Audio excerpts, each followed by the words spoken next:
Welcome to Ethics Bulletin. I am Dr. Samaram, Ethics Center, Vijayawada. I am Pramila, Ethics Center, Vijayawada. ప్రేక్షకులకు 79వ స్వాతంత్ర దినోత్సవ శుభాకాంక్షలు. ముఖ్యాంశాలు: దైవ భీతితో సమాజంలో నీతి నెలకొనదు, నాస్తికత్వంతోనే నీతి నెలకొంటుంది. ప్రముఖ నాస్తికులు గోరా. మతం మనిషిని బానిసగా ఉంచుతుంది, స్వేచ్ఛాలోచనే అతడిని విముక్తి చేస్తుంది. ద గ్రేట్ అగ్నోస్టిక్గా అమెరికాలో ప్రసిద్ధి చెందిన రాబర్ట్ గ్రీన్ ఇంగర్సాల్. పుష్పవతి అయిన నక్షత్రం బట్టి ఆడపిల్ల భవిష్యత్తు నిర్ణయింపబడదు. డాక్టర్ సమరం. నాస్తిక చైతన్యం సమాజంలో వస్తేనే రాజకీయ సమానత్వంతో పాటు సామాజిక సమానత్వం వస్తుంది. నాస్తిక కేంద్రం. డాక్టర్ సమరం 218వ పుస్తకాన్ని ఆవిష్కరించిన ఆంధ్రప్రదేశ్ ఆరోగ్య శాఖ మంత్రి శ్రీ సత్యకుమార్ యాదవ్. గోరా ప్రతిపాదించిన నిర్మాణాత్మక నాస్తికత్వాన్ని పాజిటివ్ ఎథియిజం తెలుగు ఛానల్ ద్వారా అందిస్తున్న సమరం ఛానల్స్ అందరూ తప్పక చూడండి. ముఖ్యాంశాలు చూశారు కదా, ఇక వివరాల్లోకి వెళ్దాం. డాక్టర్ గారు, దైవభీతితో సమాజంలో నీతి నెలకొనదు, నాస్తికత్వంతోనే నీతి నెలకొంటుంది అని ప్రముఖ నాస్తికులు గోరా గారు చెప్పిన మాటలను కాస్త వివరించండి. నిజమేనమ్మా. దైవభీతితో సమాజంలో నీతి నిలబడదు. నీతి అంటే ఏంటి? నైతికత అంటే ఏంటి? మన నీతి నైతికత అని వాడు విశేషం. నైతికత అంటే మంచి చెడుని వేరు చేసి సమాజ హితం కోసం, సమాజ క్షేమం కోసం సరైన ప్రవర్తన కలిగి ఉన్న నీతి. సమాజం చక్కగా సామాజిక సంబంధాలు, మానవ సంబంధాలు అంతా చక్కగా హాయిగా సౌఖ్యంగా మంచి సామరస్యంగా ఉండేటి విధానం నీతి అంటాం. అంచేత దాన్ని ఎప్పుడు వస్తుంది? ఏది మంచి ఏది చెడు చూసి చెడుని వదిలేసి మంచిని చేయడమే సమాజ హితం కోసం చేయడం అని, అది నీతి కోసం. అంచేత నీతి అనేది మంచి చెడుని వేరు చేసి సమాజ హితం కోసం, సమాజ సంక్షేమం కోసం, సమాజంలో చక్కగా మంచిగా అందరూ హాయిగా సుఖంగా సంతోషంగా కలిసిమెలిసి ఉండడం కోసం ఉండేటి ప్రవర్తన నీతి అంటాం. దాన్ని నీతి చెప్పుకుంటాం. మరి ఆస్తికులు ఏమంటారు? ఈ సమాజంలో సుఖంగా ఉండడం, సంతోషంగా ఉండడం అంతా కూడా సామరస్యం, సంతోషం సామరస్యంగా అందరూ హాయిగా సుఖంగా సామరస్యంతో కలిసిమెలిసి సమతాభావంతో ఉండడం ఎలా వస్తుందంటే దేవుడి మీద భయంతో వస్తుంది అంటారు. దేవుడి మీద భయం ఉంటేనే ఆ నీతి నిలబడుతుందని. కానీ మన సమాజంలో చూస్తున్నాం, ఎంతో దుర్మార్గం ఉంది, దుష్టత్వం ఉంది, దోపిడీ ఉంది, ఎంతో అవినీతి ఉంది. మరి దైవభీతి ఉంటే, దేవుడు మన ఏదో శిక్షిస్తాడు అనే భయం ఉన్నట్లయితే అసలు వీళ్ళు ఎందుకు చేస్తారు? అసలు దేవాలయంలో ఉండే ధర్మకర్తలే దేవుడి కోసం భక్తులు వేసిన ఆ నగలు కానీ ఆ డబ్బులు కానీ స్వాహా చేసేస్తున్నారు. ఆ పూజారి చేస్తున్నాడు, ధర్మకర్తలు చేస్తున్నారు. అలాగే దేవుడి పీట ఏదో గొప్ప గొప్ప చేసేవాళ్ళు కూడా ఎన్నో అన్యాయాలు చేస్తున్నారు. అన్యాయాలు ఏంటి? ఒక పక్క ఇంత పెద్ద బొట్టు పెట్టుకుంటారు, దేవాలయానికి ఇంత నిధులు ఇస్తారు అనేసి వాళ్ళు అలాంటి వాళ్ళు కూడా హత్యలు కూడా చేస్తారు, వాళ్ళ ప్రత్యర్థిని చంపేస్తుంటారు. మరి దేవుడు ఇలాంటి వాళ్ళని శిక్షిస్తాడు అంటే మరి దైవభీతి వాళ్ళు మరి దేవుడి కోసం వాళ్ళు ఎన్నో చేస్తున్నారు కదా. వాళ్ళు దేవాలయానికి నిధులు ఇస్తున్నారు, డబ్బు ఇస్తున్నారు, దానాలు చేస్తున్నారు, దేవుడి కోసం రకరకాల ఉత్సవాలు చేస్తారు. అయినా రెండో పక్క వాళ్ళు చాలా దుర్మార్గంగా వ్యవహరిస్తున్నారు, హంతకులు ఉన్నారు. దేవుడికి పక్క ఎంత భక్తులుగా ఉంటూ హత్యలు చేసేవాళ్ళు చూసినా కదా కదా, వీళ్ళు వాళ్ళు చెప్పసల్లా. మరి సమాజంలో దైవభీతి నీతిని ఎలా నిలబెడుతుంది? ఏం లేదు, నీతి నిలబెట్టలేదు, అట్టర్ ఫెయిల్యూర్ అంటది. అయితే దైవభీతితో సమాజంలో ఏం లేదు. ఎందుకని ఉండట్లేదు? ఎందుకనంటే మనిషిలో ఏదైనా లాభం వస్తుందంటే, అధికారం లభిస్తుందంటే, ధనం వస్తుందంటే, సుఖం వస్తుందంటే ఇక దేవుణ్ణి మత బోధలన్నిటి పక్కన పెట్టేస్తారు. వాళ్ళకి కావాల్సింది అధికారం, ధనం, లాభం, అంతే. ఎంత లోభం ఉంటే వాళ్ళు దేవుడు పక్కన పెట్టారు. అంటే వాళ్ళకి ఇవన్నీ లేనప్పుడే దేవుడి మాటలు ఏమొస్తే దేవుడు లెక్కలేదు. వాడు ఇలాంటివి వస్తే మాట ఇక ఆ సమయంలో దేవుడు శిక్షిస్తాడు అనే భయం కన్నా లాభం చేతికి వచ్చి వదులుకోవడం ఏంటి? మనకి లాభం వస్తుంది, మంచి ఇదిగా వస్తుంది, అంతే పుచ్చుకో ఏమైతే నేను నీకు చెప్పేసేసి ఏదైనా ఎంత దుర్మార్గానికి వెళ్ళినా సరే ఆ డబ్బుని కానీ అధికారాన్ని కానీ తన సొంతం చేసుకుంటారు. అంటే వీళ్ళకి వ్యక్తిగత స్వార్థం వచ్చింది. మరి దేవుడు ఏమిటైపోయాడు అక్కడ? మరి దైవభీతి ఏంటైపోయింది? మరి దైవభీతితో సమాజంలో నీతి నిలుస్తుందని చెప్తున్నారు ఆస్తికులు. మరి ఆ ఆస్తికులుగా ఎంతో భక్తులాగా ఉన్న పోజులు ఇచ్చేవాళ్ళు ఎందుకు ఇలాంటి పనులు చేస్తున్నారు? అంటే దైవభీతి అనేది, దేవుళ్ళో నమ్మకం అనేది ఏ రంగా కూడా నీతిని నిలపదు. నీతిని చెప్పాము, సమాజంలో అందరూ సామరస్యంతో, ప్రేమతో, కరుణతో ఉండాలి, మంచిగా ఉండాలి. మరి ఉందా? అలాగే సరే తక్షణ పిలుతారు. ఎందుకని చేస్తారు? వెంటనే లాభం వస్తుందంటే దీనికి దీర్ఘకాలంగా తక్షణ ఫలితాలు ఉండేకల్లా దాంతో దానం ఏం చేస్తారు? తెగింపు వచ్చేస్తుంది. దేవుడు వీళ్ళంటారు మామూలుగా ఐశ్వర్యం చేశారు, నువ్వు పాపం చేసావా, దుర్మార్గం చేసావా, నరకంకి పోతావు అంటారు. నరకానికి పోతావు అంటారు. ఆ నరకం ఇంకా ఉందా? పెట్టేవాడు అనుభవం ఉండి తెచ్చిందా? అది తెలిసేది కాదు, మనిషికి అనుభవంలోకి వచ్చేది కాదు. అంచేత తక్షణంగా వెంటనే అక్కడ ఏ రకంగా శిక్ష అనేది లేదు కనుక ఈ దైవభక్తులు దేవుడిలో ఎంత నమ్మకాన్ని పుట్టినట్టు నటిస్తున్నా వాళ్ళకి భయం లేదు. దైవభీతి అని పేరుకి దేవుళ్ళో నమ్మకం ఉన్నా దేవుడు మన నరకాన్ని పంపిస్తాడు భయం లేకుండా, చూద్దాంలే నరకానికి చూడండి వాడు చూశాడు నరకానికి, తెగింపు. మరి ఏంటి? ఏ రకంగా దేవుళ్ళో నమ్మకం, దేవుడు అంటే భయం ఉంటే మరి దేవుళ్ళో నమ్మకం లేదు, సమాజంలో అంతా దుర్మార్గమే వస్తుంది, అంతా అవినీతి వస్తుంది, అంతా మోసం అయిపోతుంది, అంతా స్వార్థం వస్తుంది, అంతా విచ్ఛిన్నం వచ్చేస్తుంది, అన్ని రకాల తప్పుడు పనులన్నీ జరిగిపోతాయి అని అంటారు కదా. చేసేదంతా మరి ఇంత ఇదిగా దేవుళ్ళో ఎంతో దైవభక్తులు మరి ఇవన్నీ ఎందుకు చేస్తున్నారు అంటే దేవుళ్ళో నమ్మకం నీతి నిలబెట్టదు. మనని చూస్తాం తక్షణ లాభాన్ని పొందేసాయి. అలాగే లోభం, కామం, అసూయ ఇలాంటివి భావోద్వేగాలు ఉండేసావా, అవి ఉన్నప్పుడు వాటి కోసం హత్యలను చేసేస్తారు వాళ్ళు. లోభం ఉన్నా, కామం ఉన్నా, అసూయ అన్నా ఎసై తొక్కేయి, నరికేయి, అంతే. ఆ భావోద్వేగాలు మరి దేవుని ఏం చేయాలి? మరి దేవుడి భయం ఏంటైపోయింది? వాళ్ళు భావోద్వేగాలకు తిరగల దేవుళ్ళ భయం ఏంటైంది అంటే నేను చెప్పేదంటే దేవుళ్ళో నమ్మకం లేకపోతే సమాజంలో అంత అవినీతి, అంతా ఇది దుర్మార్గం, అంతా అస్తవ్యస్తత అని అంటున్నారు కదా. ఆ దేవుళ్ళో నమ్మకం ఉండి ఇంతదిగా మత ప్రచారం చేస్తూ, మత ప్రవచనం చేస్తూ, ఈ ప్రవక్త ఎంతమంది వచ్చి ఎన్నో చేస్తున్నా ఏమిటి ఇంత దుర్మార్గం ఎందుకు ఉంది?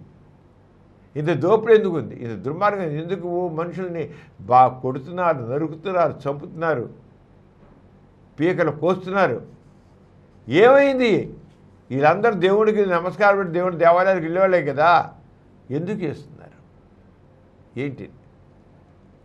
అలాగే దీనికి చాలా వరకు వీళ్ళందరూ చెప్పారు చూస్తే మతం చెప్తారు, దేవుడిని చెప్తారు కానీ అంతా పైపడి ఆచారాలు చేస్తారు, సాంప్రదాయాలు చేస్తారు, పండుగలు చేస్తారు, దేవుని ఉత్సవాలు చేస్తారు, కానీ నిత్య జీవితంలో జరిగే ఏమి ఉండదు. అంటే దైవభీతి అనేది ఏ రంగా కూడా వాళ్ళ జీవితంలో దేవుడి మీద నమ్మకం కానీ, దేవుడి మీద భయం కానీ వాళ్ళ జీవితంలో ఏ మాత్రం కూడా స్థానం ఉండటం లేదు. ఎక్కడ లోపం వచ్చినా, ఎక్కడ లాభం వచ్చినా, ఎక్కడ ధనం వచ్చేట్లున్నా పోయి అంతే. అంటే దైవ నమ్మిక మనుషుల్లో నీతిని నిలబెట్టదు. మరి అందరూ దేవుళ్ళ నమ్మకం అయితే ఇంకేముందండి, అంతా పాపమే, ఇంక జగమంతా పాపమే అయిపోతుందంటారు. ఇప్పుడు మరి మతం ఇంత ఉందిగా, మతం అంతా దేవుళ్ళ నమ్మేవాళ్ళు ఉన్నారు కదా, మరి ఎంత ఉంది, ఎంత గొప్పగా ఉందా? ఏముంది? అంచేత అదేం కాదు. ఇంతే కాకుండా ఇంకెవరి ఎదుటివాడు చెడుగా ప్రవర్తిస్తున్న శిక్ష పట్టలే కనుక వాడు ఎవడో నేదో హత్యేస్తున్నాడు, వాడికి శిక్ష పట్టల. ఎవడు దొరికితేనే దొరకని వాళ్ళు ఎంతమంది ఉంటారు. ఎన్నో రకాల తప్పు చేసేవాడు, దొరకపోతే వాడు మహారాజు, వాడు దొరికితేనే దొరికేవాడు కొద్దిమంది. ఏది పోయి చేసి ఏం దగ్గరికి వాడు వాడికి జరగబడు చూద్దాం, మనకు కూడా ఏంటి, వాడికేం వాళ్ళే కదా, మనకేమవుతుంది ధీమా. మరి వాళ్ళందరూ చక్కగా చేసి తప్పించిపోతున్నారు కదా, వాళ్ళకి లేని వాడు తప్పించిపోయినాడు, మనకేంటరా, మనం కూడా పోనీ దేవుడు లేడు, దేవుడు మన్నే చేస్తాడు. అక్కడ దేవుడు అంటే చులకను కూడా. అంటే దైవభావం మనుషులు ఉంటే ఉన్నంత మాత్రాన సమాజంలో నీతి ఉండదు. అంచేత దేవుళ్ళో నమ్మకం లేకపోతే సమాజం అంతా అవినీతి చేస్తుంది, దుర్మార్గం వస్తుంది, దుష్టం వస్తుంది, సమాజం అంతా పాపులే ఉంటారు అనే పాపం చేసేవాళ్ళు ఉంటారంటే ఆ పాపం చేసేవాళ్ళు చూస్తున్నాం, దైవంలో నమ్ముకున్నాడు ఎంత గొప్పగా చేస్తున్నారు.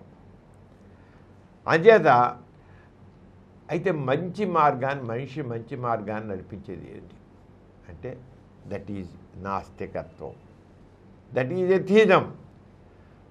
మనిషిని వాడు సరైన దాంట్లో వచ్చే నాస్తికత్వం.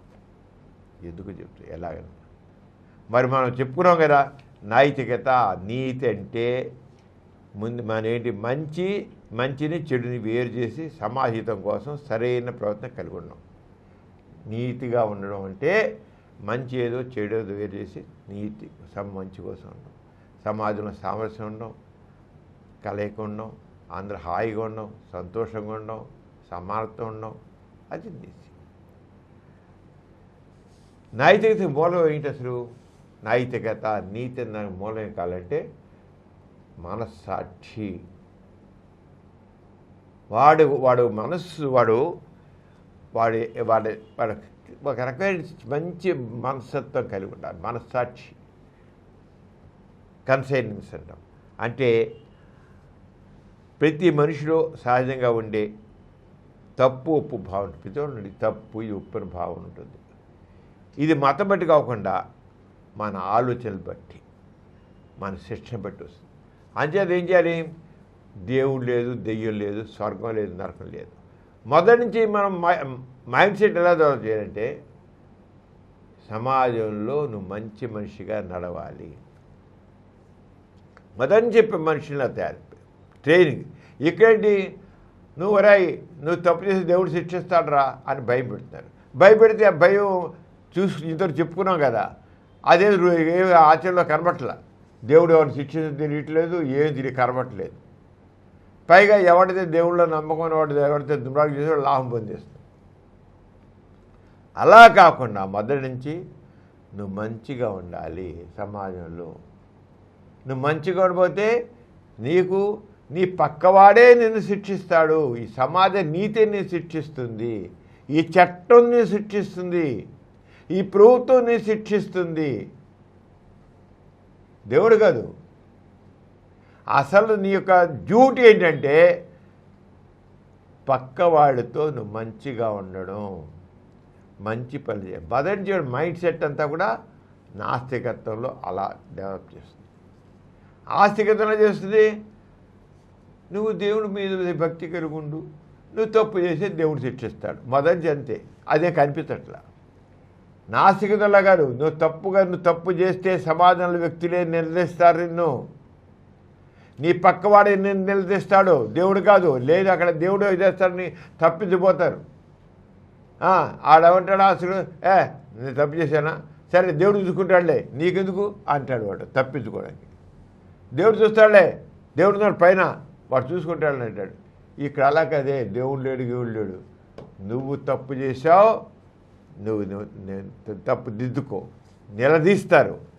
నాస్తికత్వంలో తప్పు చేస్తే అక్కడే సమాజంలో వ్యక్తులు నిలదీస్తారు అండి. అంచేత ఎక్కడో దేవుడు స్వర్గం నరకం అని కాదు, ఇక్కడే వాడికి వెంటనే తప్పు చేస్తే అంచేత వాడి మొదటి నుంచి మంచి ప్రవర్తన కలిగి ఉంటాడు. మంచి ప్రవర్తన మొదటి నుంచి వాడు మైండ్ సెట్కి ఏంటంటే మైండ్ సెట్ బట్టి ఉంది. అక్కడ స్వర్గం నరకానికి పోతాడు ఇలాంటి దేవుడు శిక్షిస్తాడు అని భావంతో ఆస్తికతలు మనిషి ఉండి ఆరుగా తప్పు చేస్తే ఇక్కడ మానసిక స్థితి ఎలా ఉంటుంది? నువ్వు తప్పు చేయడానికి వీల్లేదు, తప్పు చేసావా నీ పక్కవాడే నిన్ను నిలదీస్తాడు.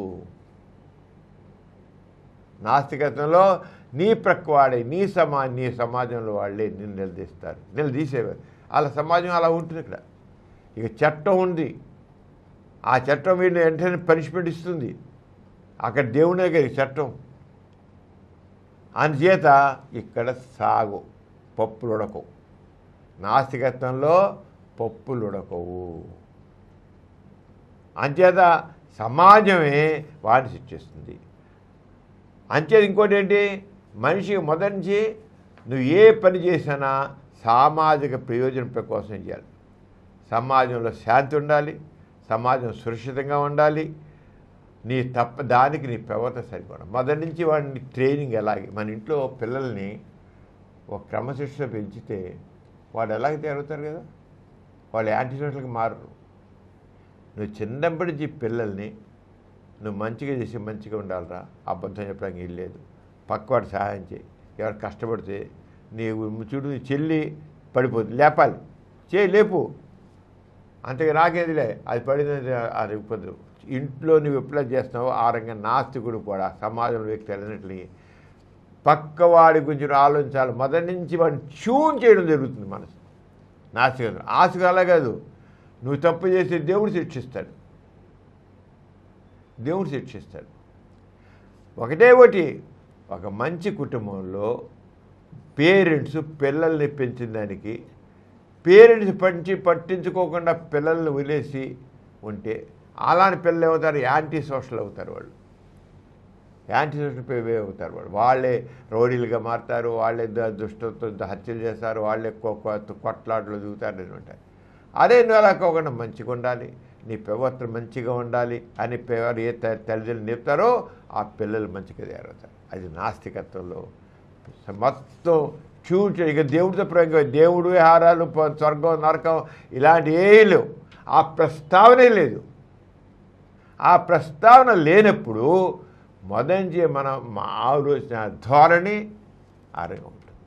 ఆలోచన నాస్తికత్వంలో అలాగే మనుషుల మధ్య పరస్పర ఆధారితంగా ఉంటుంది. మనందరం ఒకరిపై ఒకరు ఆధారపడి జీవిస్తాం, తెలియాలి ఒకరి మీద జీవాలి నీ. అంతేగాని దేవుడు వాడు ఎవరు దేవుడి యొక్క దైవం ఉంటే ఉంటావు, లేకపోతే లేదు, అలా కాదు. ఇక మనిషి ఒక నాస్తికతని ప్రతి ఒక్కరు కూడా పరస్పర ఆధారితంగా పడుస్తాం. నువ్వు మంచి చేస్తే వాడు మంచి చేస్తాడు, నువ్వు వాడు తోడ్పడాలి కనుక నువ్వు వాడు నీకు తోడ్పడతాడు, నువ్వు వాడు తోడ్పడాలి. మొదటి నుంచి వాడు మైండ్ సెట్ని వాడి యొక్క సహకారం పొందుతావు కనుక నువ్వు వాడికి సహకారం ఇవ్వాలి. ఈ రకంగా మొదటి నుంచి నాస్తికత్వంలో మనుషుల్ని ఆ రకంగా ట్యూన్ చేయడం ఉంటుంది. అంచేత నాస్తిక సమాజం ఎప్పుడు ఆ రకంగా ఉంటుందో దాంట్లో ఇప్పుడు కూడా మంచిది. నీకు మంచిగా మనుషులు మంచిగా ఉంటారు, సహాయం చేసి ఉంటారు, సహకారంగా ఉంటారు, వాళ్ళకి ఆదుకుంటూ ఉంటారు. వాళ్ళు ఆదుకుంటే రేపు వాళ్ళు ఇంకోటి కలిసి ఇంకోళ్ళు ఆదుకుంటారు. మనిషి యొక్క మైండ్ సెట్ని ఆస్తికత్వంలో మైండ్ సెట్ నువ్వు తప్పు చేసే దేవుడు నరకాన్ని ఇస్తాడు. నరకం ఎక్కడ తెచ్చింది? అంచేత నీకు ఇప్పుడు లేని దానికోసం వెళ్ళదు. ఆస్తికత్వం మాత్రం మొదటి నుంచి నువ్వు వాడికి సహాయం చేయాలి, తోడ్పడాలి. అక్కడ ఆస్తికత్వంలో నువ్వు దానం చేస్తే నువ్వు స్వర్గానికి వెళ్తావు, నువ్వు ఇంకో సహాయం చేస్తే ఇది అవుతావు, నీకు మోక్షం వస్తుంది. మోక్షం అవే ఎవడికి కనబడదు. ఆ మోక్షం కనబడదు, స్వర్గం కనబడదు కనుక ఎవడి స్వార్థం వాడికి ఉంటుంది. స్వార్థమే ఆస్తికత్వంలో మనుషుల్ని స్వార్థం. ఈరోజు సమాజంలో ఇంత స్వార్థం ఉందంటే కారణం ఆస్తికత్వం. నాస్తికత్వంలో ఆ స్వార్థానికి స్థానం లేదు. నువ్వు తప్పకుండా పక్కవాడు తోడ్పడాల్సిందే. సమాజంలో వ్యక్తులు పరస్పర ఆధారితంగా ఉంటారు. అంచేత ఆహారంగా చేయాలని అంతే సహకారం కావాలి, గౌరవంగా చూడాలి, సహాయం చేయాలి. వీటికి దేవుడితో సంబంధం లేదు. సహాయం చేయి, వాడు తోడ్పడే వారికి. వాడు బాధపడితే సహాయం చేయి, వాడు నీకు బాధపడతాడు. రెసిప్రోకల్ ఏదైనా సరే. సమాజ సంక్షేమం అది ముఖ్యంగా ఉంటున్నాను.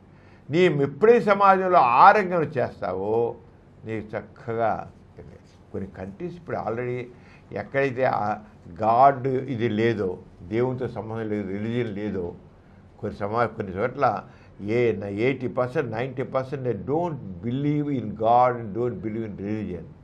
అలాంటి చోట్ల మనుషులు ఈ రకంగా ఉంటారు. వాళ్ళు పరస్పరం కొద్దిలో వాళ్ళు మంచి వాళ్ళు ఏంటంటే ఒకళ్ళు రెండో వాళ్ళు సహాయం. వెరీ ఫ్రెండ్లీ కంట్రీస్ అంటారు వాటిని.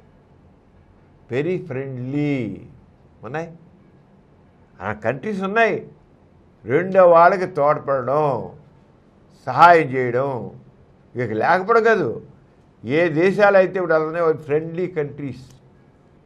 రెండో వాడు కొద్ది బాధగా ట్రెండింగ్ కూడా ఆదుకుంటాడు. That is atheism. అక్కడ మతం లేదు, దేవుడు లేదు. అక్కడ దేవుడు మతం అని లేదు, అక్కడ ప్రస్తావనే లేదు.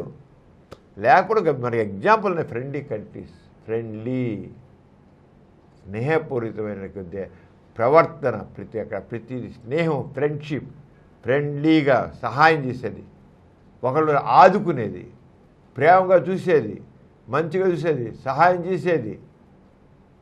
ఇదేమి మాటల్లో కాదు. ఎక్కడైతే దేవుని ప్రస్తావన లేదో, ఎక్కడైతే స్వర్గం నరకం లాంటి భావాలు లేవో అక్కడ ఉన్నవన్నీ కూడా మనం ఇంతకు చెప్పినటువంటి సహాయం, సహకారం, శాంతి, సద్భావం, సమానత్వం అవి ఉన్నాయి.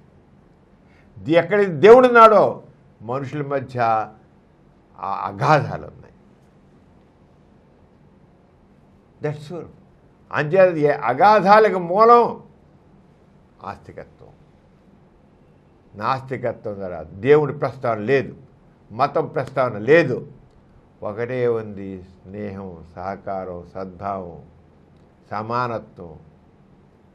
దేవుని ప్రస్తావన లేని చోట అలా చక్కగా అక్కడ దేవుడితో ఏ సంబంధం లేదు. ఫ్రెండ్లీ కంట్రీస్ ఈ మాట చెప్తారు. ఏ కంట్రీస్ అనుకున్నా ఫ్రెండ్లీ కంట్రీస్, ఏ దేశాన్ని ఫ్రెండ్లీ కంట్రీ, ఏ దేశాన్ని ఫ్రెండ్లీ కంట్రీ పూర్తిగా అదుకుంటారు. వాడు కష్టం రెండు వాడు వెంటనే అదుకుంటారు. చిన్న ప్రతి చోట మే హెల్ప్ యూ. వాడి జీవితంలో ఒక మనిషికి వాడు కొత్త ముఖం తిరిగాల్సిన వల్ల ఏమాత్రం మే హెల్ప్ యూ ఉంటాడు. ఓ మెట్లు లేకపోతే మే హెల్ప్ యూ ఉంటాడు. ఓ పెద్ద వృద్ధులు ఉంటే మే హెల్ప్ యూ ఉంటాడు. మనిషి బాధగా ఉంటే మే హెల్ప్ యూ ఉంటాడు. వాడు చక్కగా అక్కడ ఏది రిటర్న్ గిఫ్ట్ చూసి కాదు. అదే నాస్తికత్వం ద్వారా వస్తుంది. నాస్తికత్వం సమాజం, నాస్తికత ఎక్కడ ఉంటుందో ఆస్తికత్వం ఉన్న చోటంతా అగాధాలే, నాస్తికత్వం ఉన్నంత సమానత్వాలే. అలాగే విజ్ఞానం, science and logic, science and reason కూడా ఉంటుంది. ఏది సరే విజ్ఞానం, సైంటిఫిక్ నాలెడ్జ్, సైంటిఫిక్ టెంపర్, రీజనింగ్తో ఉంటుందన్నమాట. అంచేత ఈ విజ్ఞానం తెలిసినాక హింస పెరిగితే అక్కడ సమాజం దెబ్బతింటుంది. అంచేత సహకారం అయితే అభివృద్ధి వస్తుంది. హింస ఎక్కడైతే హింస ఉన్నో అక్కడ సమాజం దెబ్బతింటుంది. సహకారం సమాజం అభివృద్ధికి వెళ్తుంది. అంచేత నాస్తికత్వం అంతా సహకారమే ఉంటుంది. హింస అనే మాట ఉండదు, యుద్ధాలు ఉండవు, కొట్లాట్లు ఉండవు. ఎథిజం. ఎప్పుడైతే ఆస్తికత్వం యొక్క భావజాలం మనుషులు తిరిగిపోతుందో మనుషులు చక్కగా తయారవుతారు. ఈ దేవుడు, ఈ స్వర్గం, ఈ నరకం, కర్మ, దురదృష్టం, నుదిటిరాత, అదృష్టం, దురదృష్టం ఈ భావాలు మనుషులు ఇప్పుడు పోతాయో అప్పుడు నాస్తికత్వం చక్కగా పరిశీలిస్తుంది, చక్కగా వస్తుంది. ఇవే మనిషిని పాడు చేస్తున్నాయి. ఆస్తికత్వం మనిషిని నాశనం చేస్తుంది. ఆస్తిక భావజాలం మనుషులు వదిలిపెడితే మనుషులు హాయిగా ఉంటారు. మనుషులు ఈ రకంగా ఈరోజు ఇంత దారిద్ర్యం ఉందంటే, ఇంత దోపిడీ ఉందంటే అంత కారణం ఆస్తికత్వం. ఈ దైవభావమే.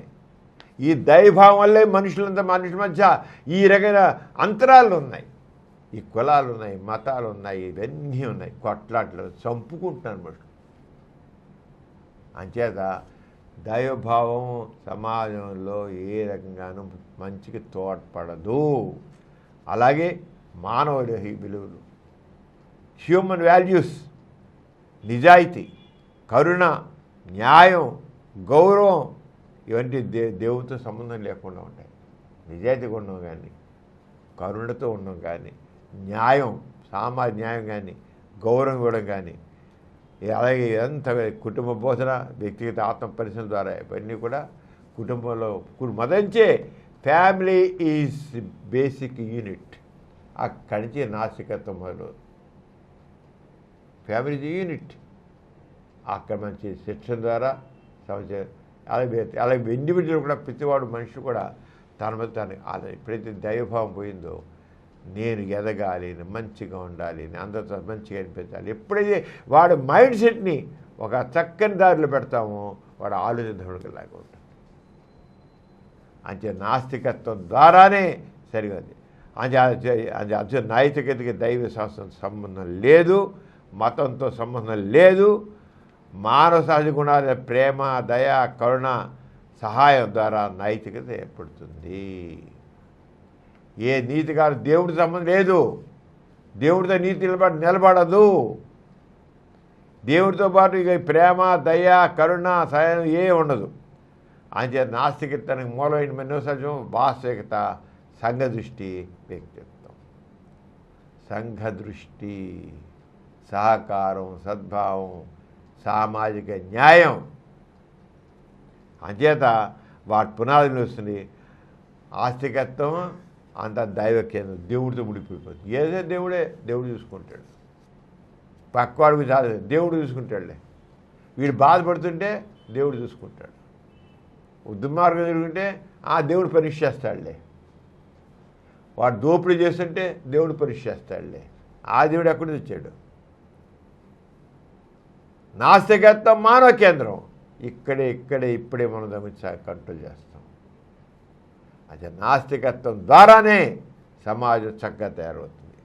అంచేదో ఏది సరైందో, ఏది తప్పో, ఏదో మంచో ఇదో సంఘ దృష్టితో చెప్పడం జరుగుతుంది. నాస్తికత్వంలో సమాజం శాంతి, అభివృద్ధి కోసం మంచి నైతిక ప్రవర్తన ప్రోత్సహిస్తుంది. స్వర్గం, నరకం, పూర్వజన్మ, పునర్జన్మ, మోక్షం ఇలాంటి అబద్ధాలు నాస్తికత్వంలో ఉండవు.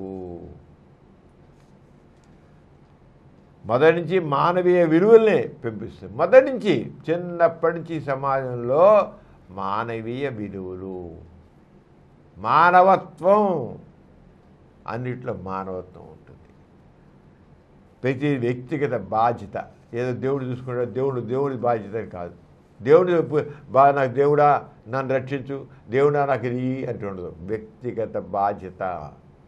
ఏది జరగాలని, ఏది కావాలని కూడా తానే బాధ్యత. ఒక మంచి జరిగిన కారణం అతనే, ఒక చెడు జరిగిన కారణం అతనే. అంటే వ్యక్తిగత బాధ్యత ఉంటుంది సార్. మన ఆలోచనలు, మన మాటలు, మన పనులు సామాజిక పదంతో ఉండేట్టు చేస్తుంటాయి. ప్రతి వ్యక్తికి ఇండివిజువల్గా మనిషి ముఖ్యం. Human centred. ఇతిజం అనేది హ్యూమన్ సెంటర్డ్, మానవ కేంద్రం. అంచేత అతని ఆలోచనలు, మాటలు, పనులు సామాజిక ఉంటాయి. నైతిక విలువల్లో నిజాయితీ, కరుణ, సహాయం చేయడం, న్యాయం, గౌరవం వంటి గుణాలు పొందుతాయి. అంచేత దైవ భయంతో, దైవభీతితో నీతి నిలవదు. కేవలం నాస్తికత్వం ద్వారా, మానవ కేంద్ర సిద్ధాంతమైనటువంటి నాస్తికత్వం ద్వారానే సమాజంలో ఎన్ని తెలుస్తుంది. కానీ దేవుడు లేకపోతే మామూలు మాట్లాడతారు, నాస్తికులా, దేవుడు లేకపోతే ఇంకేముంది, నీతి ఎక్కువ ఉంటుంది, అంత పాపం జరుగుతుంది. పాపం అంతా ఆస్తికత్వం ద్వారానే ఉంది. ఈ ఆస్తికత్వం అంతా ఆ పాపం ద్వారానే పాపం ఏదైనా అన్నారు వీళ్ళు, అదంతా ఆస్తికత్వం వల్లే ఉంటుంది. నాస్తికత్వం వల్ల ఉండదు. వారి సమాజంలోదే. దేవుడు లేకపోతే ఇంకేంటండి, మంచి ఎక్కువ ఉంటుంది అంటారు. ఇప్పుడు మంచుడు తెచ్చిందా? అక్కడ ఉందంతా అదే మంది. నాస్తికత్వం, మానవకేంద్ర సిద్ధాంతం వల్లే మంచి ఎంత వస్తుంది, నీతి వస్తుంది, అందరూ హాయిగా ఉంటారు.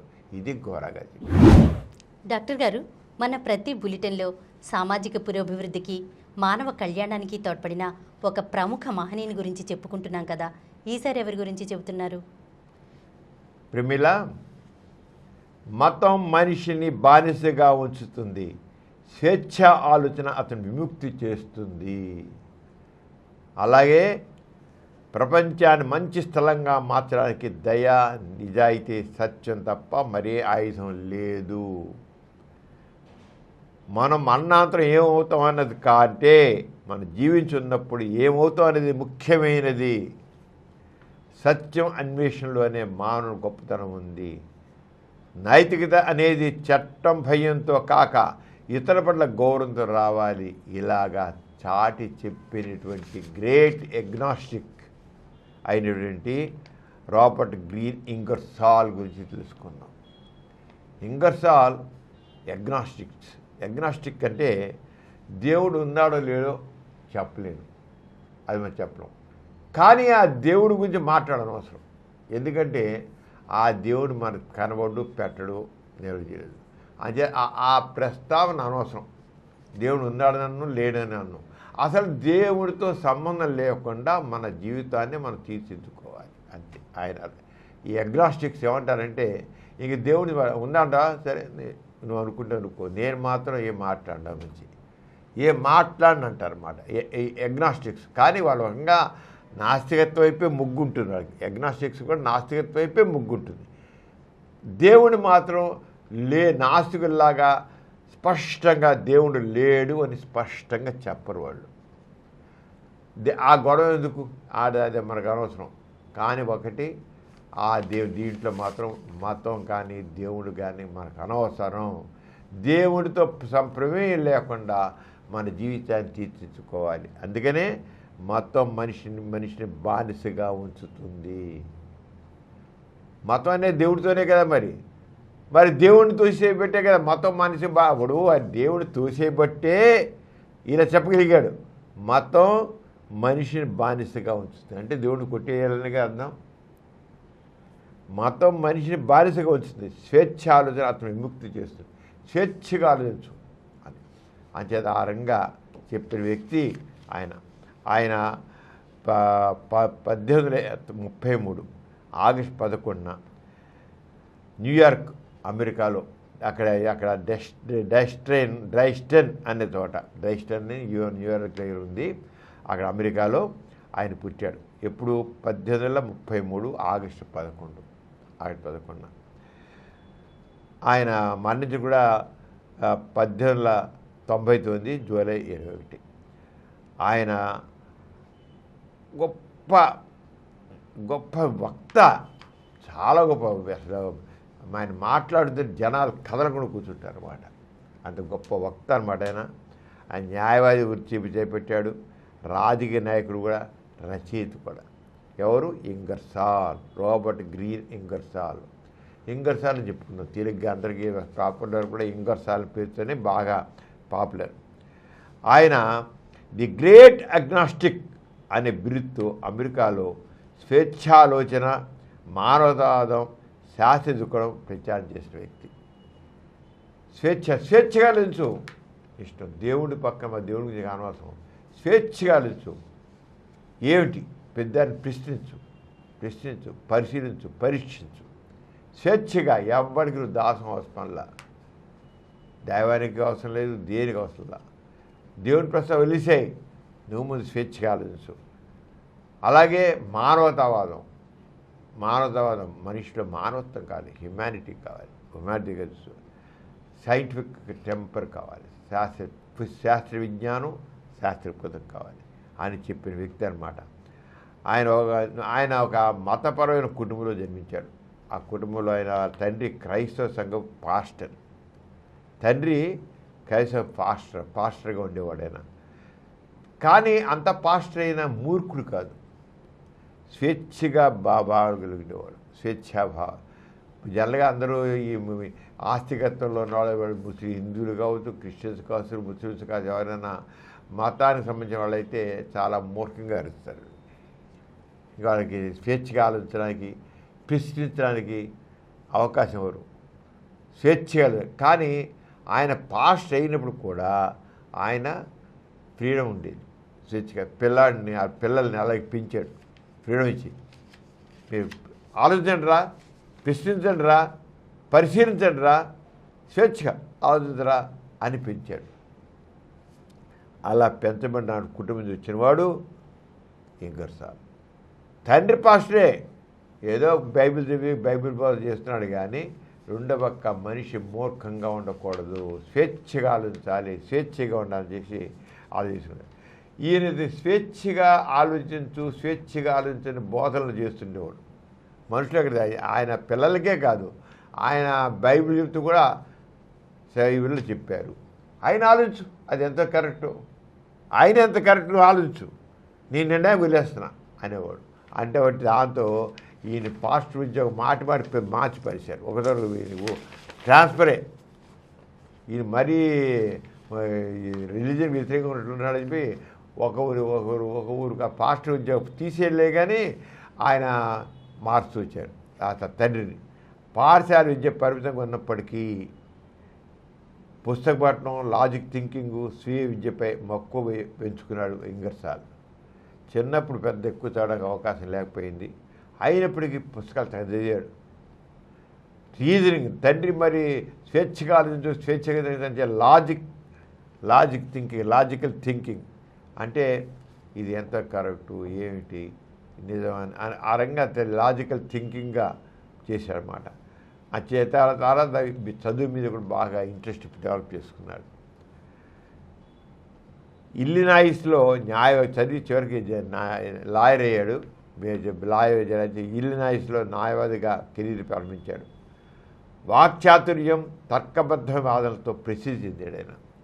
అంతే స్పీకరు, ఆరేటరు, అందులో రీజన్తో మాట్లాడడం. ఇలా నాన్న ఎలా అయితే వరే మూర్ఖంగా కాదురా, ఆలోచించండి అని అందుకే ఊళ్ళు ట్రాన్స్ఫర్ చేసి పెట్టారని.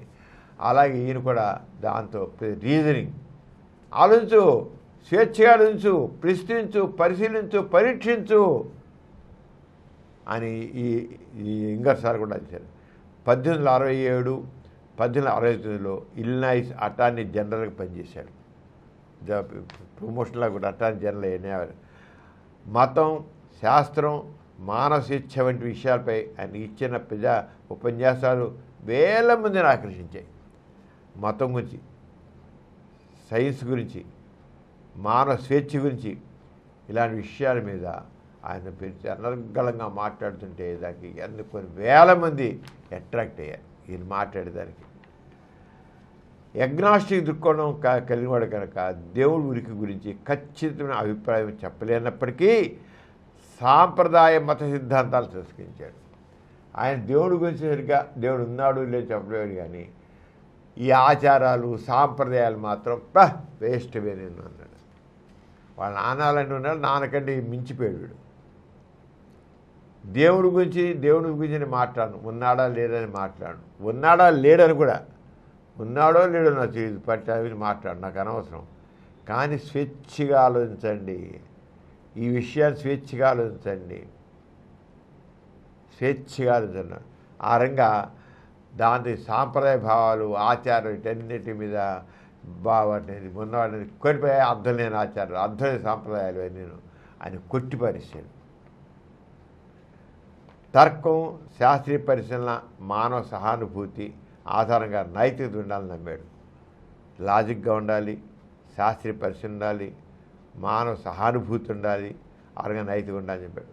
వాక్ స్వాతంత్ర్యం, స్వేచ్ఛ, మహిళల హక్కులు, దాస్య నిర్మూలనకు మద్దతు ఇచ్చాడు. ఎవరైనా సరే ఫ్రీడమ్ ఆఫ్ ఎక్స్ప్రెషన్, తన భావాలను స్వేచ్ఛగా చెప్పాలంటే అడ్డు తగడానికి లేదు. ఎవరు చెప్పాలి, చెప్పు, నువ్వేం చెప్పాలనుకున్నావు స్వేచ్ఛగా చెప్పు, అది అని చెప్పినది. నువ్వేం చెప్పాలనుకున్నావు స్వేచ్ఛగా చెప్పు. And freedom of expression, freedom of speech ఆయన పూర్తిగా బాగా ఎంకరేజ్ చేశాడు.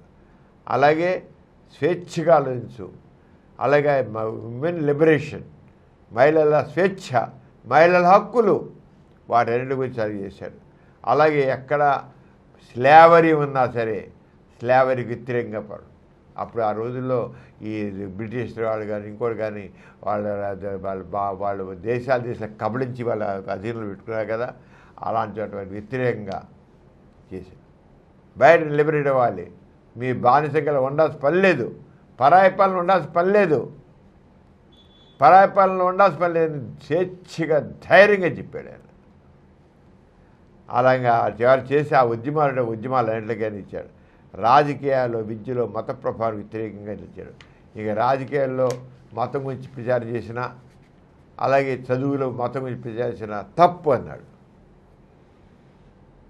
రాజకీయాలు దేవుడి మీద రాజకీయాలు, మత రాజకీయాలు ఉన్నాయి కదా, ఆ మత రాజకీయాలు కానీ మత విద్య కానీ ఆయన వ్యతిరేకించాడు. విద్యలో ఎక్కడ దేవుని గురించి చెప్పడానికి లేదు, మతం గురించి చెప్పడానికి లేదు, మత బోధనలు పనికి రావు. ఎంత రెవల్యూషన్ ఇది! అందుకని ఇంగర్సాల్ ప్రపంచవ్యాప్తంగా చాలా చాలా చాలా పాపులర్ అయ్యాడు. ఇంగర్సాల్ ఒక ఎగనాస్టిక్గా, కానీ ఒక రకంగా నాస్తికుడే, కానీ నాస్తికుడిని చెప్పుకోవడానికి అక్కడి వరకు కొద్దిగా జంకాడు అంతే, అంతకేం లేదు. ఆయన రాసిన రచనలు కానీ ఉపన్యాసాలంటే ది గాడ్స్ అని చాలా పాపులర్. ఎక్కడ పోయినా పుస్తకం ది గాడ్స్ అని పుస్తకం ఉంటుంది, చాలా పాపులర్ బుక్ ది గాడ్స్ అని. సమ్ మిస్టేక్స్ ఆఫ్ మోజెస్ అని బైబిల్ మీద రాసి పరిచాడు. Some mistakes of Moses. అలాగే వై యామ్ అని అగ్నాస్టిక్ అని కూడా పుస్తకం చేశాడు. నీ అగ్నాస్టిక్ ఎందుకున్నాను. The liberty of man, woman and child. The liberty of man, woman and child. పురుషుడు, స్త్రీలు, పిల్లలు స్వేచ్ఛగా ఉండాలి అన్నాక. ఇక 1862లో ఈవా అమీలియా పార్కర్ని వివాహం చేస్తున్నాడు. 2 కుమార్తెలు కలిగారు. ఆయన చాలా చక్కని హాస్యం ఉంది ఆయనలో, చాలా జోక్స్ చేస్తుండేవాడు. దయ ఉంది, మంచి దయ, సింపతి, అంత దయ, ఉదారుతుంది. ఎవరినైనా ఆదుకోవడం, స్నేహంగా ఉండడం, ప్రేమగా ఉండడం, దయ, అవన్నీ మనకి చాలా ఉన్నాయి.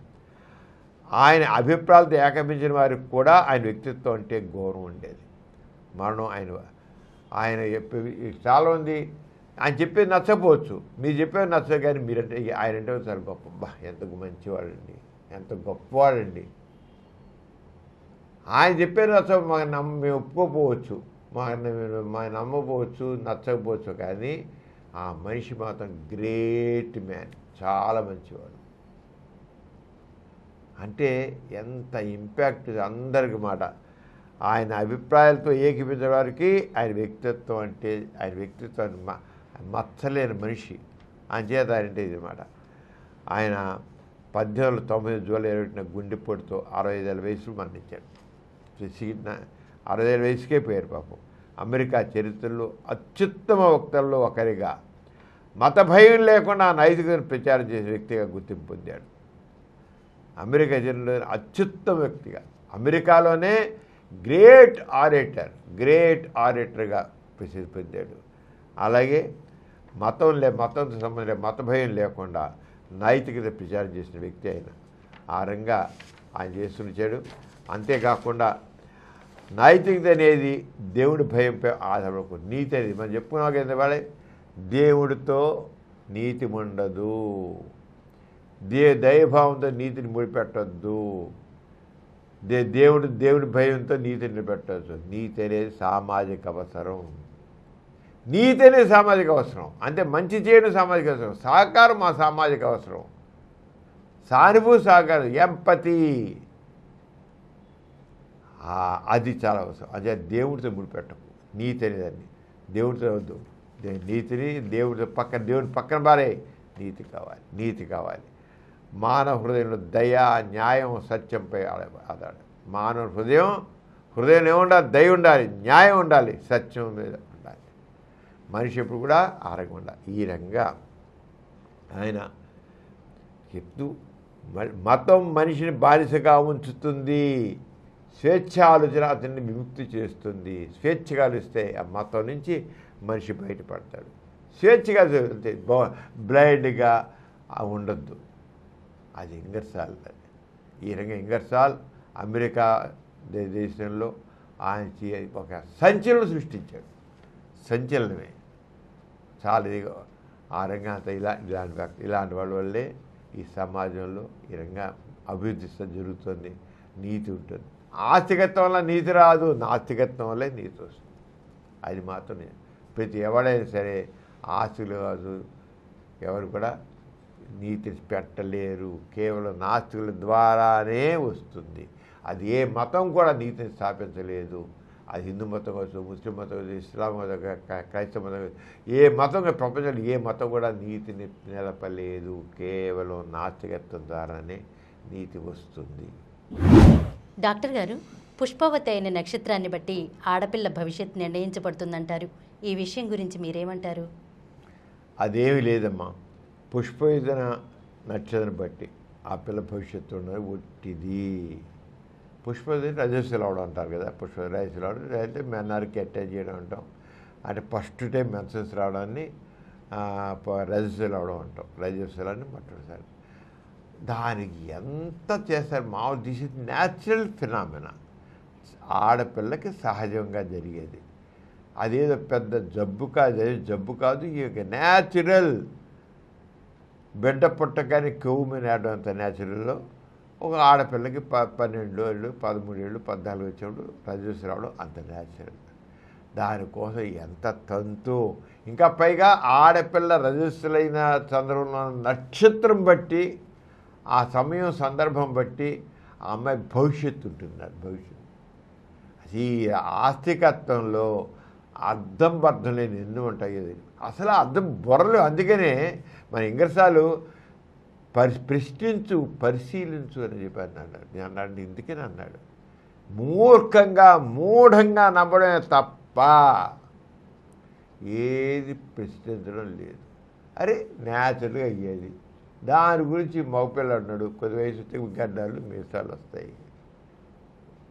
దానికోసం కాదు ఏడో పెడితే మీనింగ్లెస్. అలాగే ఆడపిల్ల మెన్సెస్ అవ్వడం న్యాచురల్. దాన్ని అది ఏంటి మరి ఎలాంటివి ఉన్నాయి, ఎలా ఉంటాయంటే ఇది గురించి ఆడపిల్ల పుష్పతి కాగానే నక్షత్రం చూసుకుని ఆ నక్షత్రం బట్టి భవిష్యత్తులో జరగబోయే మంచి చెడు జ్యోతిష్య శాస్త్రాల ద్వారా తెలుసుకోవచ్చు అని అంటారు ఆశలు.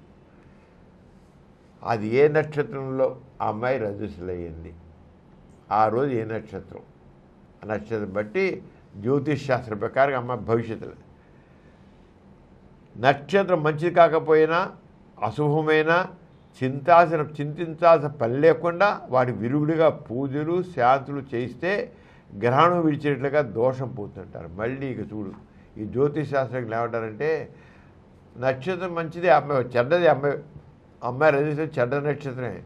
కానీ చెడ్డ నక్షత్రం అయినా సరే కొన్ని శాంతులు చేస్తే ఆ నక్షత్రం యొక్క అశుభం పోతుంట. ఎలా ఉంది ఇది ఆస్తికత్వం. బుర్ర లేకుండా పాడు లేకుండా అసలు నక్షత్ర ప్రభావం మీనింగ్లెస్. పైగా నక్షత్రం మీద శాంతి చేస్తే పోతాడు వీళ్ళే శాంతికి. అశ్విని నక్షత్రం సమయంలో పుష్పతైనట్లయితే అపార దుఃఖాలు ఉట్సాయట. అశ్విని నక్షత్ర సమయంలో ఆమె రజస్సులైతే ఆడపిల్లకి భవిష్యత్ అంతా దుఃఖమే దుఃఖం, ఏడుపే ఏడుపు, బాధలే బాధలమ్మ. చూడు శ్రీ ఎలా పెడతారో. భరణి నక్షత్రం అయితే సంతానమంతా ఆడపిల్లే. ఆడికి ఎంత పిల్లలు అందరూ ఆడపిల్ల మోపిల్ల చెప్పొట్టరు.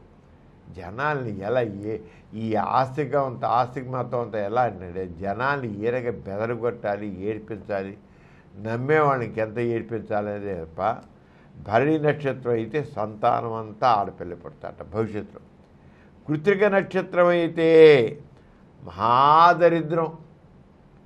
కృత్తిక నక్షత్రంలో ఆ టైంలో అమ్మాయి రజస్సులు అయితే మహాదరిద్రం. ఇక అంతా ఏ అమ్మాయి దరిద్రం వదలు.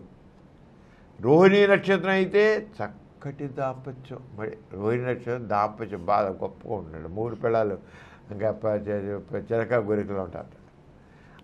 ఆర్ద్రా నక్షత్రం అయితే పుత్ర సంతానం కలుగుతుందంట. పుష్యమి నక్షత్రం అయితే కుటుంబానికి వేదన అట. ఏడిపే ఈ అమ్మాయి పుట్ట కుటుంబానికి వేదన. అక్కడ అమ్మాయి కాదు ఏడ్చేది, ఫ్యామిలీ తల్లిదండ్రులు కూడా ఏడిపిస్తారు.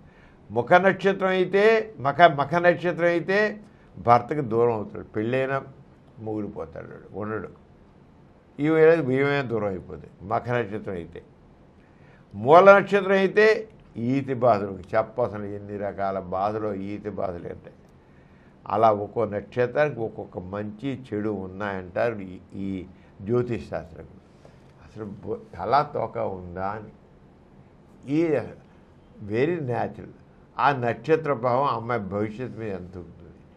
ఆ చెప్పేవాడు బుద్ధి చెబితే వినేవాడికి వివేకం ఉండద్దా? ఉండదు. మతంలో ఉన్న వాళ్ళందరూ మూర్ఖంగా ఉంటారు. బుర్ర ఉపయోగించరు, బుద్ధి ఉపయోగించరు, ఎందుకు ఏమిటి ఎలా ప్రశ్నించరు. శాస్త్రం చెప్పారు కనుక అంతే అవన్నీ జరుగుతాయా?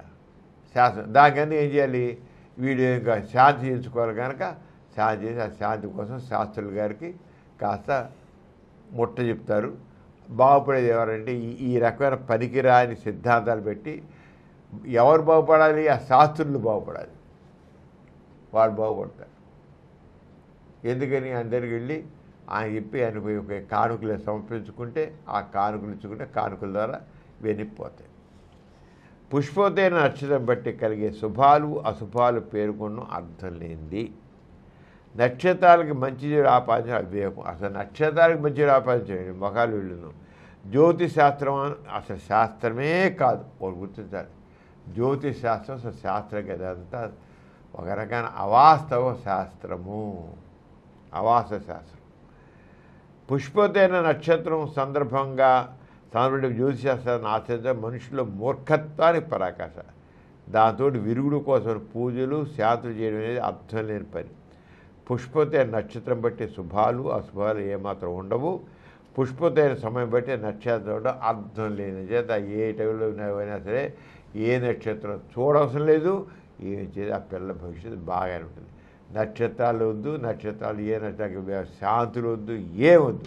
అదంతా అర్థం లేనిది, అవన్నీ మీనింగ్లెస్. ఎథిస్ట్ బులెటిన్లో చిన్న విరామం. ట్రావెలింగ్ ఏజెంట్స్ చేసే మోసాలు, సమాజంలో జరుగుతున్న రకరకాల కల్తీలు, రియల్ ఎస్టేట్స్లో జరిగే మోసాలు, పార్సిల్స్పై దగాలు, కోచింగ్ సెంటర్లు చేసే అబద్ధపు ప్రచారాలు, వినియోగదారులు ఇలాంటి మోసాల వలలో చిక్కుకోకుండా ఎలాంటి జాగ్రత్తలు తీసుకోవాలి, ఒకవేళ మోసాలకు గురైతే ఏం చెయ్యాలి, ఇలా ఎన్నో వినియోగదారుల సమస్యలకు తెలుగు ఇంగ్లీష్లో డాక్టర్ పివివిఎస్ మూర్తి గారి సమగ్ర విశ్లేషణ. ఇలా సమాజంలో వినియోగదారుల చైతన్యం కోసం, సమాజాభివృద్ధి కోసం నిరంతరం కృషి చేస్తున్న మా సమరం వినియోగి ఛానల్ను తప్పక వీక్షించండి. ఎథిస్ట్ బులెటిన్కి తిరిగి స్వాగతం. డాక్టర్ గారు, సమాజంలో నాస్తిక చైతన్యం వస్తేనే రాజకీయ సమానత్వంతో పాటు సామాజిక సమానత్వం వస్తుంది. దీనిపై మీ కామెంట్ ఏంటి డాక్టర్ గారు? నిజమేనమ్మా. ఇప్పుడు మనం చూస్తున్నాం, మన భారతదేశానికి స్వాతంత్ర్యం వచ్చి 79 సంవత్సరాలు, 75 సంవత్సరాలు ఉండే. 79 సంవత్సరాలు మనం జరుపుతుందండి. ఆగస్టు ఈ 15 జరుపుతుంది 79వ స్వాతంత్ర్యం వస్తుంది. 75 సంవత్సరాలు పూర్తి చేసాం. ఏమిటి ఇప్పటికీ సమాజంలో అసమానతలు అలాగే ఉన్నాయి. ప్రజల్ని డబ్బులు ఇచ్చి ఆ ఓట్లు కొనేస్తున్నారు. ఓట్లకు అమ్ముడిపోతున్నారు. అసలు వయోజన ఓటు హక్కు ద్వారా రాజకీయ సమానత్వం వచ్చింది. ప్రతి ఒక్కరికి, ప్రతి ఒక్క 20 ఏళ్ళు నేను ప్రతి ఒక్క వ్యక్తికి ఓటు హక్కు అని వచ్చింది. ఇప్పుడు 18 ఏళ్ళు చేశారు. 18 ఏళ్ళు వచ్చిన అందరూ కూడా ఓటు హక్కు వచ్చి 18 ఏళ్ళు నిండా ఓటు హక్కు వచ్చి రాజకీయ సమానత్వం అవుతుంది. అందరి వాడు డబ్బున్నవాడన్నా, డబ్బులైనా, కటి పేదవాడు, రిక్షా తొక్కేవాడైనా, కూలి పని చేసేవాడైనా, ఎవడైనా సరే ప్రతివాడికి ఓటు హక్కు. లక్షాధికారికి ఒకే ఓటు, వీడికి ఒకటే ఓటు. వాడు ఓటు వేయాలి, వీడు ఓటు వేయాలి. ఇంత రాజకీయ సమానత్వం వచ్చినా సరే ఇప్పటికీ భారతదేశంలో దారిద్ర్యం అలాగే ఉంది. దారిద్ర్యం అలాగే ఉంది. అలాగే అసమానతలు ఉన్నాయి, కులాల కుమ్ములాట్లు ఉన్నాయి, మతాల కలహాలు ఉన్నాయి, దోపిడీ ఉంది, ఇవన్నీ ఉన్నాయి. అరే ప్రజాస్వామికం మన భారతదేశం ప్రజాస్వామికం, ప్రజల కోసం, ప్రజల చేత, ప్రజల పాలన, మన మన మన పాలన మనం చేసుకుంటాం. అయితే మన కోసం, మన పని చేయడం కోసం అని ఎమ్మెల్యేలని, ఎంపీలని ఎన్నుకున్నాం. అలాగే వాళ్ళు మినిస్టర్స్, సీఎంలు, పిఎంలు చేరవుతారు. మన కోసం పెట్టుకున్న నౌకర్లు వీళ్ళు, సేవకులు. ఈ సేవకులు మన ఈ ప్రజల ఓటుతో నెగ్గి ప్రజల ప్రతినిధులుగా వెళ్ళి చివరికి ప్రజల నెత్తిన కూర్చుంటున్నారు. వీళ్ళు ఎవరైతే ఓట్లు వేశారో వీళ్ళు మనం ఏం చేస్తాం? మనకేం చేయట్లా. మన నిమిత్త మాత్రంలో వాడి దయ, వాడి ప్రాప్తి, మా సీఎం గారి దయ, మంత్రి గారి దయ, ఎమ్మెల్యే గారి దయ, ఎంపీ గారి దయ. ఏంటి మన కోసం ఎన్నుకున్నాం, మన వాళ్ళ పని చేయించుకోవాలి, కానీ చేయించుకోలేకపోతున్నాం. ఎందుకని ఈ ఎమ్మెల్యేలు, ఎంపీలు, మినిస్టర్స్ వీళ్ళందరి యొక్క పెత్తనం ఎందుకు జరుగుతోంది? వాళ్ళు సేవకులు కదా. మన నౌకరే మన మీద తిరుగుబాటు చేస్తే, మన నెత్తిన కొడుతుంటే, నౌకరే యజమాని నెత్తిన దెబ్బ కొడుతుంటే పడి ఉండాల్సిన గతి పట్టింది మనకి. అంటే రాజకీయ సమానత్వం వచ్చినప్పటికీ కూడా మనిషిలో రాజకీయ చైతన్యం లేదు, రాకుండా చేస్తున్నారు. దీనికి కావాలంటే పార్టీలు. రాజకీయ సమానత వచ్చింది, అందరికి ఒకటే ఓటు సమానం వచ్చింది, కానీ ఆర్థిక సమానత్వం అనేది లేదు. అంతస్తులు అలాగే ఉంటున్నాయి. డబ్బుని వాడు పైన ఉన్నాడు, పేదవాడు కింద అలాగే ఉంటున్నాడు. వీడు అడగలేకపోతున్నాడు, అరే నువ్వు నా ప్రతినిధి, నువ్వు నాకు ఎందుకు చేయట్లేదు, సమాజంలో ఎందుకు సమానత్వం తీసుకురాలేకపోతున్నావు, ఆర్థిక సమానత్వం తీసుకురాలేకపోతున్నావు, ఎందుకు మాకు వసతులు కలిగించలేకపోతున్నావు, ఎక్కడ నువ్వు ఫెయిల్ అయిపోతున్నావు అని అడిగేటువంటి ధైర్యము, దమ్ము ఎవరికి లేకుండా పోయింది. ఎందుకని ఎవడైతే మనకి సేవకుడికి ఉండాలో వాడు నెగ్గిన దగ్గర పదవిలోకి వెళ్ళాక వాడు మన నెత్తిన మొట్టేవాడికి తయారైపోయాడు. కారణం ఏంటి? మన నిమిత్తం మాత్రం మనం ఏం చేస్తాం? మన చేతిలో ఏముంది? వాడి చేతిలో మనం వాడికి అధికారం ఇచ్చే వాడు మన నెత్తిన కొడుతున్నాడు అనుకుని కూర్చుంటాం అంతే. కానీ ఎవరి చేత మనం పని చేయించుకోవాలో, ఎవరు పని చేయించుకోవాలో పని చేసుకోవాలి. కారణం ఏంటి అంటే ఆస్తిక సంస్కృతి. మనలో ఆస్తికత్వంలో ఆ దేవునిదై ఉండాలి. ఓ దేవా, నా మీద దయ తెలుసు, నాకు ఇది చేసి పెట్టు, నా మీద కరుణ చూపించు అని దేవుని వేడుకోవడం అనేది ఏ రకమైన మనస్తత్వం ఉందో ఇక్కడ కూడా మనం ఎన్నుకున్నట్టుగా మన సేవకులు కూడా మనం ఓ మంత్రి, ఓ ఎమ్మెల్యే గారు, ఓ ఎంపీ గారు, ఓ మినిస్టర్ గారు మాకు చేసి పెట్టండి సార్, నీ కాళ్ళకు ముక్తాను అని ప్రాధేయపడడం అనేది తయారైంది. ఎందుకు ప్రాధేయపడుతున్నారు వీళ్ళు?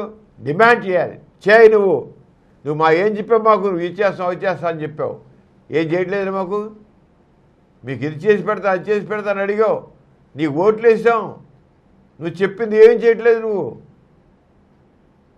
ఆ మాటలను ఎక్కడ పోయి అని అడగలేకపోతున్నారు. ఎందుకనంటే ఆస్తిక సంస్కృతి. ఇంకా మన భారతదేశం స్వాతంత్రం చేసి 75 సంవత్సరాలు అయిపోయినా మనుషుల్లో దాస్య ప్రవృత్తి, దేవుణ్ణి వేడుకోవడం అనేది ఎలా ఉందో, దేవాలయంలో కొబ్బరికాయ కొట్టి ఒక నమస్కారం పెట్టి దేవా నా మీద దయదొచ్చు అని ఎలా చేస్తున్నారో ఇక్కడ కూడా ఎమ్మెల్యే గారికి, ఎంపీ గారికి, వీళ్ళ సేవకుల్ని, వీళ్ళ సేవ చేసిన వాళ్ళని బతిమీలాడుకుంటున్నారు, కాళ్ళు పట్టుకున్నారు, కాళ్ళు ముక్కుతానంటున్నారు. అంటే ప్రజాస్వామ్యం యొక్క అర్థం ప్రజలకి తెలియకుండా పోయింది. తెలియకుండా పోయేట్లుగా చేస్తారు ఈ పార్టీలు వాళ్ళు. ఈ పార్టీలు దళారీలుగా ఉపయోగపడుతున్నాయి. ప్రజాస్వామ్యం అనేది నిజమైన సరైన అర్థం మన ప్రజలకు తెలియకుండా చేసిన ఈ పార్టీలే. అందుకనే గోరా గారు పార్టీలెస్ డెమోక్రసీ, పార్టీ రహిత ప్రజాస్వామ్యం కావాలి. మన ప్రతినిధులు మన అందరూ కలిసి మన కోసం వాళ్ళు నిర్ణయాలు తీసుకుంటారు. ఈ పార్టీలు ఎందుకు మనకి? అందుకే కూడుగుడ్డ, విద్యా వసతి కావాలి, ఆరోగ్యం కావాలి, పరిశ్రమలు కావాలి. దానికి ఈ పార్టీలు దేనికోసం? మన ఎన్నుకున్న ప్రతినిధులు మనం చేసి పెట్టాలి, మనం డిమాండ్ చేయాలి. మనం డిమాండ్ చేయాలి. వారి పిల్లల్ని డిమాండ్ చేయలేకపోతున్నాం. ఎందుకని? ఆస్తిక సంస్కృతి, వేడుకోవడం, ప్రాధేయపడడం, ప్రార్థించడం, వాళ్ళ దయ మీద ఆధారపడడం. ఈ ఆస్తిక సంస్కృతి వల్ల, ఆస్తిక భావజాలం వల్ల ఓటర్లు ఇప్పటికీ అసలైన ప్రజాస్వామికాన్ని అర్థం చేసుకోలేకపోతున్నారు. అసలైన ప్రజాస్వామ్యం అర్థం చేసుకోవడం ఏంటంటే బుర్రలో పట్టిందే. గుడిలో పోయి దేవుడికి ఆ రాతి బొమ్మకి నమస్కారం పెట్టి ప్రాధేయపడడం ఎలా ఉందో ఇక్కడ కూడా అలాగే ప్రాధేయపడుతున్నారు. ఈ ప్రాధేయపడడం, నువ్వు మేము ఎన్నుకున్నావు, మాకు ఇచ్చేసి పెట్టు. నువ్వు ఏ పార్టీ మాకెందుకు? ఎవడైనా ఒకటే. వాడు అధికార పక్షం వాడు ఏమంటాడు? చేస్తానే అంటాడు. ప్రతిపక్షం వాడు ఏమంటాడు? మేము ప్రతిపక్షంలో మాకేం పవర్ ఉంది, మేమేం చేస్తాం, మమ్మల్ని ఎందుకు అడుగుతారు, మేమేం చేయలేం, నిస్సాయిలో అంటాడు వీడు ప్రతిపక్షం వాడు. వీడేమో ఈ రంగా ఎస్కేప్ అయిపోతాడు. అధికారంలో రాని, అధికారంలోకి వచ్చే చేస్తాం అంటాడు. అధికారంలో వచ్చాక చేద్దాం, చూద్దాం చూద్దాం చూద్దాం చూద్దాం అంటూనే అంతా చేసేది పెట్టేది. ఈ వేడుకోవడం, ప్రాధేయపడడం వాళ్ళ దయ కోసం కదా. నువ్వు ఈ మా కోసం ఉన్నావు, చేయి అంతే డిమాండ్ చేసేది రావాలి. ఈ ప్రజాప్రతినిధులు ప్రజల సేవకులు, ప్రజలకు సేవ చేయడం కోసం వెళ్ళారు. ప్రాధేయపడడం కాదు, డిమాండ్ చేసే పరిస్థితి రావాలి. సేవకు నెత్తిని పెట్టుకోవడం కాదు, పని చేయించాలి చేత. కానీ ఎందుకని వాళ్ళు నెత్తిని పెట్టుకుంటున్నారు? ఎందుకని ప్రాధాన్యపడుతున్నారు? ఎందుకు కాళ్ళకు ముక్తారంటున్నారు వీళ్ళు? కారణం ఆస్తిక భావజాలం వాళ్ళు అని బట్టి. ఎంత మేరకు అది తిరుగుతుందో అంత మేరకు ప్రజాస్వామ్యం బాగుపడుతుంది. ఆస్తిక భావజాలం వదలంత వరకు ప్రాధాన్యపడడం, వాడెవడో నెత్తి వాడే చేయాలని దయగలిగితే చేయాలని ఉన్నంతకాలం ఇలాగే ఉంటుంది ప్రజాస్వామ్యం.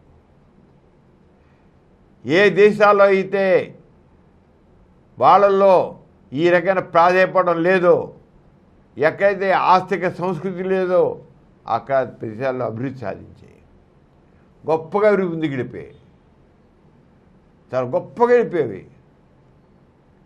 ఇక్కడ ఈ ఆస్తిక భావజాలం బాగా పాతుకుపోయి జనాల్లో మన దురదృష్టం. ఏం చేద్దాం? మన కర్మ మన నురిరాత మనకేం చేయట్లేదు. ఏం చేద్దాం? మన కర్మ కనుక అలా ఉంది, మనకి ఇలా తగలెడుతుంది అనుకుంటున్నాం. మన కర్మ, దురదృష్టం, నురిరాత.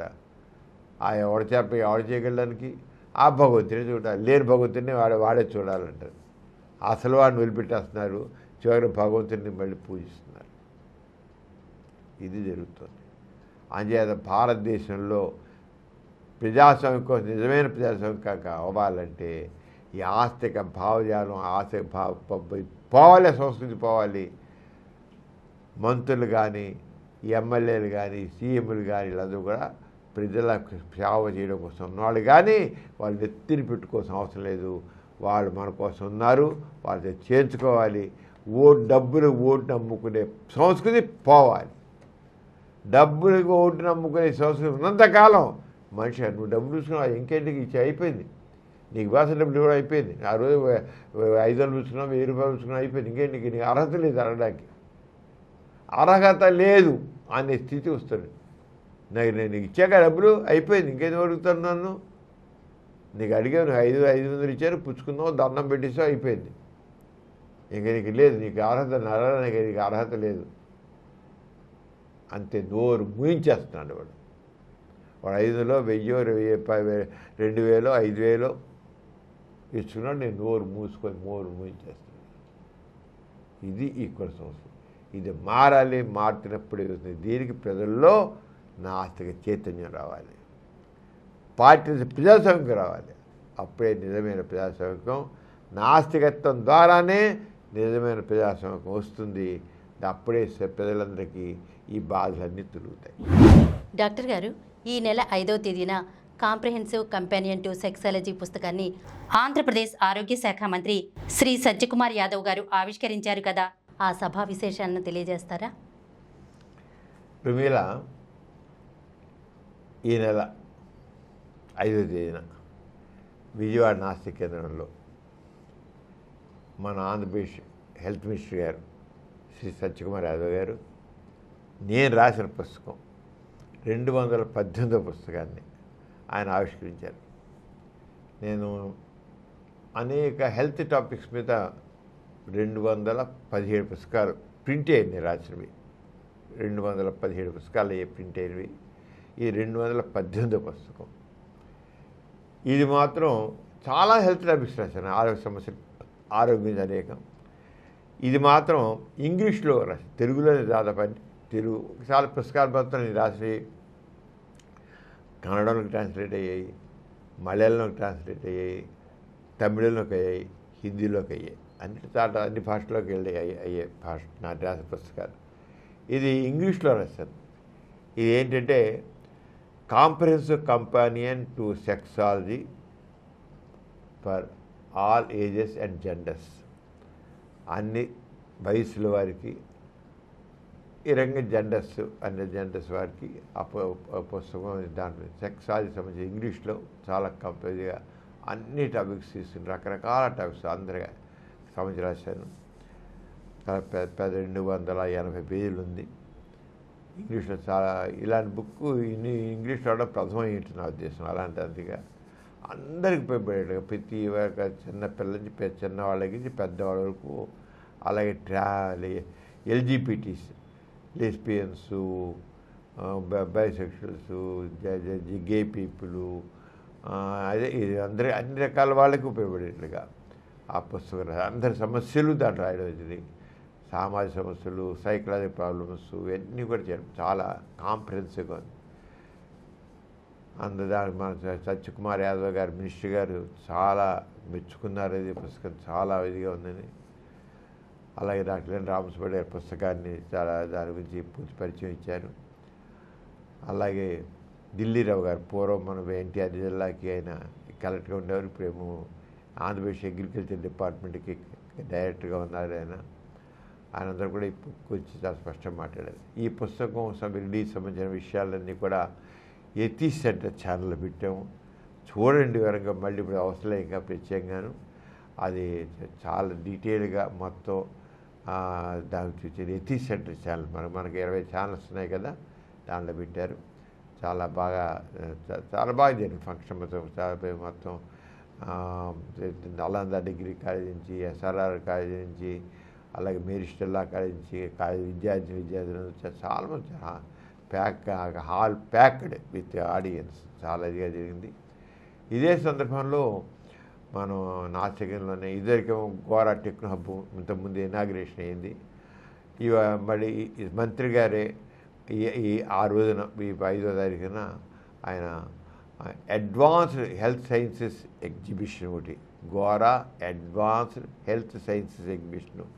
మెడికల్ ఎంత అడ్వాన్స్ అయిపోయింది, హెల్త్ విషయంలో మెడికల్ సైన్స్ ఎంత అడ్వాన్స్ అయింది, ఎంత అడ్వాన్స్ కాబోతుంది, ఫ్యూచర్ ఎలా ఉంటుంది అనేది కూడా తెలియదు. కూడా చాలా యూనిక్ అన్నమాట అలాంటిది. అది ఆ ఎగ్జిబిషన్ కూడా ఇనాగ్రేట్ చేశారు. పర్మనెంట్ ఎగ్జిబిషన్ శాశ్వత ప్రాతిపదికగానే పెట్టడం జరిగింది నాస్తిక కేంద్రంలో. అందరూ చూడమని చూస్తున్నాను.